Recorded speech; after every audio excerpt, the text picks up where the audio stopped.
Ce matin, vos journaux ont, semble-t-il, une petite envie de légèreté, Julie. Et ils sont nombreux à mettre Cannes à la une. C'est le jour de grâce pour Metro News. Allusion au film sur Grace Kelly qui fera l'ouverture du festival tout à l'heure. Autre jeu de mots, en une de 20 minutes, le rêve en marche, les marches du palais évidemment.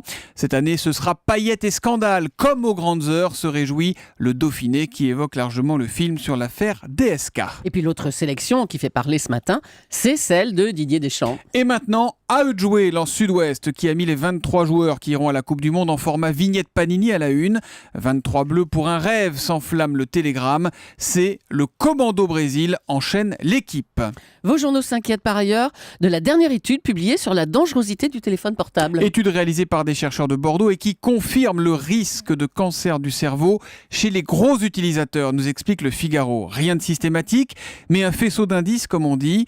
En fait, l'utilisation intensive d'un téléphone portable est plus souvent retrouvée parmi les malades ayant eu un gliome. Le gliome, c'est un type de cancer du cerveau particulièrement agressif. Mais alors c'est quoi un gros utilisateur? C'est Eh bien, vous et moi ou... Non, oui, c'est quelqu'un, je sais pas, remarquez, c'est quelqu'un qui utilise son téléphone plus de 15 heures par mois, soit environ une demi-heure par jour, c'est-à-dire un commercial, un bavard, et peut-être vous et moi, comme vous le dites, et c'est ce que décrypte Sud-Ouest. Notez toutefois, comme le fait Metro News, qu'en moyenne, chaque Français utilise son portable 2h30 par mois, donc c'est beaucoup moins.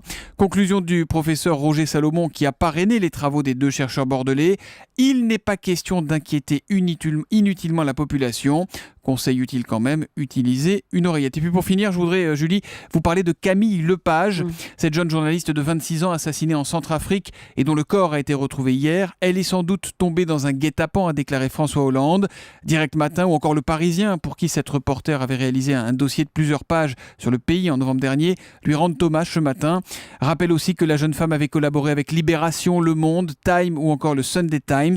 Essayant de dépasser sa douleur, sa mère témoigne. Ma fille n'avait qu'une envie, c'était de parler des populations dont on ne parlait pas et qui étaient en danger. Elle était passionnée, elle était magnifique. Vous l'entendrez dans le journal de 7h tout à l'heure avec Michel Grossueur sur Europe 1.